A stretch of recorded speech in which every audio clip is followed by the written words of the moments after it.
नमस्कार, मैं हूं दिलीप पांडे और आप देख रहे हैं भारतीय न्यूज़ 24/7। करते हैं खबरों की शुरुआत। बिहार के बेगूसराय में एक युवा आईपीएस विकास वैभव के नेतृत्व में 10 दिसंबर को एक महासम्मेलन का होगा आयोजन। जहां बिहार के बेगूसराय के जीडी कॉलेज के प्रांगण में 10 दिसंबर 2023 को जुटने वाले बिहार के कोने कोने से आ रहे लगभग 50,000 की संख्या में लोग इस सम्मेलन में भाग लेने के लिए एकत्रित होंगे। जो बिहार के युवा आईपीएस अधिकारी विकास वैभव एवं उनके साथ मंच पर उपस्थित गण्यमान्य लोगों के द्वारा लोग उनकी बातों को सुनेंगे ने के लिए पहुंचेंगे, जो बिहार को विकसित बनाने में युवा आईपीएस विकास वैभव के हाथ को मजबूत करेंगे। यह बड़े अभियान की शुरुआत की कमान युवा आईपीएस अधिकारी विकास वैभव ने उठाई है।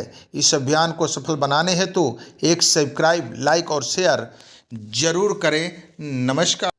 क्या कुछ कहा विकास वैभव ने? विषय में मेरी कोई अभी सोच भी नहीं रहा हूँ। मैं तो बिहार के नवनिर्माण में लगा हूँ। इसमें हर व्यक्ति की भूमिका होगी, चाहे किसी विचारधारा को। बिहार अभी तक पिछड़ा रहा, अन्य राज्य बहुत आगे है बिहार से, और बहुत अच्छी बात आपने भी कही कि इंटेलेक्चुअल्स को आगे आना होगा। क्या लगता है जो समय सीमा है जब हम एक दशक में पहुंचेंगे, बिहार जहां आप कह रहे हैं कि हम इसको इस तरह से आगे ले जाना चाहते हैं, तो लेट्स इंस्पायर बिहार का क्या मुख्य मोटो है? देखिए, 2047 तक बिहार एक विकसित स्टेट बने, तभी तो भारत विकसित राष्ट्र होगा। इसी उद्देश्य के साथ हम लोग बिहार के सभी पंचायतों में काम करना चाह रहे हैं। हम लोग प्रयास करें ऐसे लोगों को जोड़ने का जो इसमें कंट्रीब्यूट करना चाहते हैं। अभी तक 75,000 लोग जुड़े हैं। इसको मैं एक प्रारंभ मानूंगा, लेकिन एक बड़ा प्रारंभ इस रूप में मानूंगा। 75,000 लोग बिहार के सभी जिलों में हैं, भारत के महानगरों में है, पूरे विश्व के अलग अलग देशों में है। उद्देश्य सबका एक है कि बिहार का भविष्य उज्ज्वल हो, और इसी को यदि बृहद रूप हम दें, उसका पहला प्रयास हम लोग बृहद जनसंवाद था कि हर पंचायत में किस प्रकार से इसको हम कर सकें, उसके लिए बेगूसराय से हम लोग करने जा रहे हैं। और इस प्रोग्राम के बाद हमारी उम्मीद है कि हर पंचायत में जैसे अध्याय या लेट्स इंस्पायर बिहार के लगभग 950 चैप्टर्स चल रहे हैं। ऐसे इसकी संख्या हर पंचायत तक पहुंचेगी तो कितने हजारों में हमारे चैप्टर्स होंगे, और सबका उद्देश्य वही होगा, शिक्षा, समता, उद्यमिता। इसके साथ बिहार के लिए काम करें। सक्रिय रूप से इससे जुड़े हुए हैं। कितने लोग जुटने की उम्मीद है सर वहाँ पे? देखिए, संख्या तो अब इसमें हमें यदि कहा जाए तो इतना तो 40,000 लोग तो लगभग अनुमान हम लगा रहे हैं कि होंगे, लेकिन आमंत्रित तो हम सभी को कर रहे हैं और सभी को पुनः आमंत्रित करना चाहते हैं कि आपका कार्यक्रम है।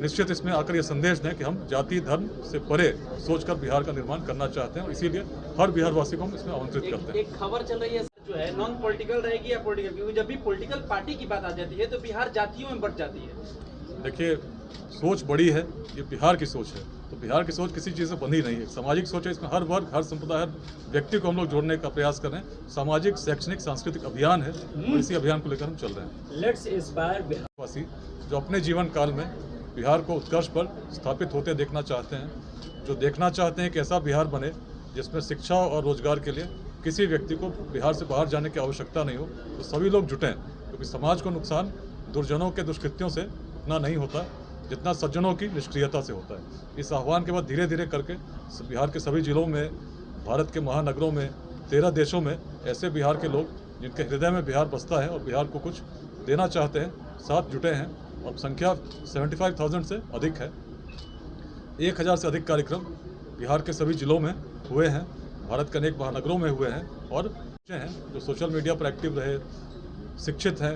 लेकिन जब तक जो हमारा उद्देश्य है 2047 भारत एक विकसित राष्ट्र बने, और 2047 में भारत को यदि विकसित राष्ट्र बनना होगा तो निश्चित है कि बिहार को भी अपनी भूमिका उस रूप में एक विकसित प्रदेश बनकर स्थापित होना होगा, जिसका अर्थ है कि बिहार में सभी को यदि रोजगार चाहिए तो आज संख्या जो युवाओं की है जिनकी उम्र 30 वर्ष से कम है, लगभग 9 करोड़ के आसपास है। 9 करोड़ लोगों को यदि हमें अगले दो दशकों में शिक्षा और रोजगार देना है तो सभी को मिलकर चिंतन करना चाहिए कि कैसे संभव हो सकता है। किसी भी सरकार, किसी पार्टी की सरकार यदि आती भी है और सरकारी नौकरियां हम देने का प्रयास भी करते हैं तो कुछ लाख लोगों को ही हम दे सकते हैं, 1%, कुछ अधिक प्रतिशत। लेकिन यदि पूरी जनसंख्या बिहार में किस प्रकार रोजगार का सृजन हो, इस उद्देश्य के साथ अभियान कार्यरत है। अनेक अवसरों पर हमने कहा है कि उद्यमिता का विकास सबसे महत्वपूर्ण है, और इसके लिए अनेक प्रयास कि आज की युवा पीढ़ी कैसे उसका ध्यान केवल सरकारी नौकरी तक सीमित न रहे, कैसे हम उद्योग लगा सकें। क्योंकि उस काल में बिहार जब रोड नहीं थे, टेक्नोलॉजी आज की तरह नहीं थी, सूचना के तंत्र नहीं थे, तब हमारी क्षमता कैसी थी। हम उस अखंड भारत के साम्राज्य का निर्माण कर सके थे इसी पाटलिपुत्र की भूमि से, जिसकी सीमाएं अफगानिस्तान के पार तक थी, हिमालय के उत्तर तक थी, दक्षिण में सागर तक थी, पूर्वोत्तर के भी पार तक थी। ऑक्सफोर्ड और कैम्ब्रिज की कल्पना जब यूरोप में नहीं हुई थी, तब हमारे यहाँ पूरे विश्व भर से लोग नालंदा में, विक्रमशिला में पढ़ाई करने आते थे। उद्यमिता की ऐसी भूमि थी जिसकी प्रशंसा मेगास्थनीज ने 3rd सेंचुरी BC में इसी पाटलिपुत्र को विश्व का सर्वप्रमुख नगर बताया। कौटिल्य के अर्थशास्त्र में हम पढ़ते हैं कितने प्रकार के अलग अलग व्यवसाय थे इसी पाटलिपुत्र में थे। तो प्रेरणा कहीं ना कहीं है कि जब संसाधन नहीं थे, तब यदि हम बिहार की भूमि से कर सके थे तो क्यों कर सके। उसका भी संदेश इस अभियान में हम लोग स्पष्ट रूप से बताते हैं कि वेदांत की धरती है, जिसमें हर व्यक्ति में उसी ईश्वर के अंश को देखने की परंपरा हो, दृष्टि हो और पूर्णत्व के साथ देखने की दृष्टि हो। ऐसा व्यक्ति दूसरे से जाति, संप्रदाय आदि के भावों से भेदभाव नहीं करेगा। इसीलिए बिहार में यदि इतिहास को हम देखते हैं तो हम पाते हैं जातियाँ तब भी थीं, लेकिन जैसा जातिवाद आज है उस प्रकार का यदि रहा होता तो मगध में शायद किसी नंद वंश का उदय कभी नहीं होता। बिहार ही धरती थी जहाँ सबसे पहले सबसे निम्न वर्ग से आने वाले व्यक्ति भी शासक बन सकते हैं, ऐसी अवधारणा जगी। उसी अवधारणा को हम वैशाली में देखते हैं कि व्यक्ति किसी जाति का हो, यदि सामर्थ्यवान हो तो लोग उसे चुन सकते हैं, किसी वंश का होना भी आवश्यक नहीं। और तब वैशाली में 7,707 गणराजा मिलकर प्रति वर्ष अपने गणाधिपति का चयन करते थे। और ये सभी जितने गणराजा थे किसी जाति के आधार पर नहीं चुने थे। तो सोच बड़ी थी, बड़ी सोच थी। जो बड़ी सोच लेकर व्यक्ति चलता है बड़ा होता है, भूमि चलती है तो महान हो जाती है। उसी प्रकार से यदि आज हम देखते हैं या 10 लोग भी बिहार में बैठे हैं तो पहली बात उनके मन में यही आती है किस जाति के हैं। और इस जाति से तब हम व्यक्ति को व्यक्ति से जोड़ पाते थे। आज उस रूप में जाति, संप्रदाय, लिंग भेद, इसमें इतने हमारी ऊर्जा व्यर्थ होती है कि बिहार को आगे हम कैसे ले जाएं। इसीलिए युवकों को नई दृष्टि देना कि उद्यमी बने, किस प्रकार से समाज को आगे बढ़ाने के लिए सभी लोग मिलकर कर सकते हैं, चाहे किसी जाति, किसी संप्रदाय, किसी वर्ग के हों। क्योंकि जो 9 करोड़ लोग हैं, जो सबसे बड़ा चैलेंज है, वो सभी वर्ग, सभी संप्रदाय के हैं और सभी के लिए हमको मिलकर प्रयास करना होगा। इसी उद्देश्य के साथ समाज के हर वर्ग को हमने जोड़ने का प्रयास किया है। आज इस प्रेस कॉन्फ्रेंस में यहाँ पर द्वारका से विशेष रूप से स्वामी संजय जी पधारे हैं, शमाइल अहमद जी प्राइवेट स्कूल एसोसिएशन के अध्यक्ष हैं, आशीष आदर्श जी हैं, प्रीति बाला जी हैं, अनूप जी हैं, सतीश जी, ये लोग भी आपको ब्रीफ करेंगे।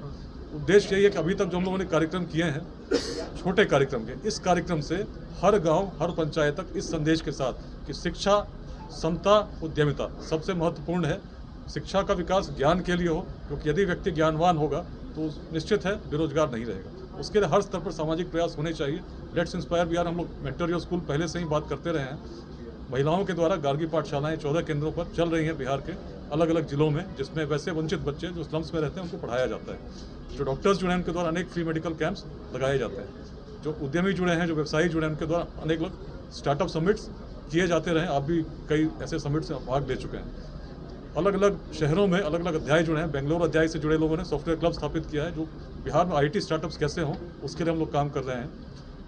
23 दिसंबर 2023 को दिल्ली में हम लोग बिहार विजन एट 2047 कॉन्क्लेव कर रहे हैं, जिसमें बिहार के सभी तो प्रोमिनेंट इंटेलेक्चुअल्स को हम लोग इन्वाइट कर रहे हैं। इस कार्यक्रम में हर गांव के हर जन तक पहुंचने का प्रयास है। इसी प्रयास के साथ हजारों की संख्या में बेगूसराय राष्ट्रकवि दिनकर की भूमि रही है, एक अलग सोच की भूमि रही है। वहाँ से हम लोग प्रारंभ कर रहे हैं श्रृंखला को, जिस श्रृंखला को हम लोग बिहार के सभी जिलों में करने जाएंगे।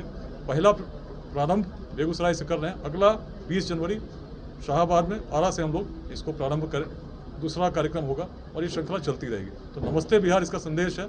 आह्वान है सभी बिहार वासियों से कि जाति, धर्म, लिंग भेद, सभी छोटे छोटे विचारधाराओं के भेद से उठकर अपने बिहार के लिए काम करें। क्योंकि यदि अपने जीवन काल में बिहार को हम उस उत्कर्ष पर देखना चाहते हैं तो हर व्यक्ति की आवश्यकता होगी, हर व्यक्ति की भूमिका होगी। तो छोटे दृष्टि को छोड़कर, संकुचित मन को छोड़कर एक बड़ी दृष्टि के साथ, सबको साथ लेने की दृष्टि के साथ, उस दृष्टि के साथ जो हमारे पूर्वजों की थी, हम लोग मिलकर यदि काम करेंगे निश्चित बिहार का भविष्य उज्जवल होगा। चैप्टर की हेड है बिहार की और सबसे 38 जिले में बच्चों को निःशुल्क पढ़ाया जा रहा है। इस अभियान की बड़ी उपलब्धि है। देखिए, अभियान को 2 साल 8 महीने हो चुके हैं, लेकिन अभियान के शुरुआती दौर से ही महिलाओं की भूमिका काफ़ी इसमें सक्रिय रही है। और जैसे गार्गी पाठशाला का नाम अभी हर एक जिले में हो रहा है, क्योंकि 14 केंद्र हो गए हैं, तो शिक्षा दान के जरिए महिलाएं और भी समाज की महिलाओं को जागरूक कर रही हैं। क्योंकि देखिए, अभियान जो है वो एक्चुअली सिर्फ युवा शक्ति को ही जागृत नहीं कर रहा है, बल्कि सारी महिलाओं को भी उनके सामाजिक दायित्व के लिए जागृत कर रहा है। और गार्गी अध्याय के द्वारा ये शुरुआती दिनों से भी हम कार्य कर रहे हैं। गार्गी कला कौशल प्रशिक्षण केंद्र के द्वारा भी हम वंचित महिलाओं के लिए कौशल प्रशिक्षण केंद्र की स्थापना करके उनको रोजगार दे रहे हैं, जिससे कि वो सक्षम हो सके। देखिए, बिहार में महिलाओं में बहुत वो बहुत सक्षम होती है, क्योंकि खेत खलिहान से लेके अगर आज देखा जाए तो देश के सर्वोच्च पद पर महिलाएं हैं। तो मैं अभियान के माध्यम से मैं बिहार की सभी महिलाओं को, आधी आबादी को मैं आमंत्रित करना चाहूँगी कि आप आइए, इस अभियान के संदेश का और प्रसार करिए और एक जागरूकता फैलाइए, बिहार के लिए कुछ करिए। पूरी तरह से गैर राजनीतिक होगा और जितने लोग यहाँ बैठे हुए हैं बिहार के अपने अपने विधा के काफ़ी पुरोधा लोग हैं। तो बेगूसराय के जीडी कॉलेज में जब 10 तारीख को हम लोग 50,000 की तादाद में जुटेंगे तो एक बड़ा मैसेज देना है आईपीएस विकास वैभव सर के नेतृत्व में कि बिहार बदलाव की एक आहट चाहता है, लेकिन हम और आप सोचते हैं कि बदलाव कहाँ से हो। हम लोगों को लगता है कि अगर कोई राजनेता होगा तभी बदलाव कर सकता है, लेकिन इस बड़े बदलाव में अगर विकास वैभव सर ने लेट्स इंस्पायर बिहार बनाकर इतनी बड़ी मुहिम छेड़ी है तो पटना के मीडिया कर्मियों को भी हम आमंत्रित करते हैं। 10 तारीख को यहाँ से हम लोग 250 गाड़ियों के काफिले के साथ पटना से जा रहे हैं। 38 जिले से लोग आ रहे हैं और सब लोग स्वतः आ रहे हैं। सब लोग इसमें शिक्षक हैं, इसमें छात्र हैं, युवा हैं, सामाजिक संगठन है और एक कसक है। ये रैली नहीं है, राजनीतिक मायने इसके नहीं है। इसका एक मायने है कि बिहार में बदलाव हो और जो मुहिम लेकर विकास वैभव सर निकले हैं उस मुहिम को एक मजबूती देनी है। तो आप लोगों को भी हम आमंत्रित करेंगे। गाड़ी की व्यवस्था है पटना से आप लोगों को बेगूसराय चलने की। उद्यमिता 3 मेन की पिलर्स पे काम कर रहे हैं। निरंतर रूप से जो है यूथ की भागीदारी बढ़ती जा रही है। साथ ही साथ इस तरह का मुहिम मुझे नहीं लगता है कि इससे पहले इतना सकारात्मक मुहिम किसी ने शुरुआत किया था। तो मैं इस मुहिम से जुड़ के मैंने देखा है कि कई लोग प्रभावित हो रहे हैं और हमारी बिहार की छवि जो है दिन ब दिन बेहतर होती जा रही है।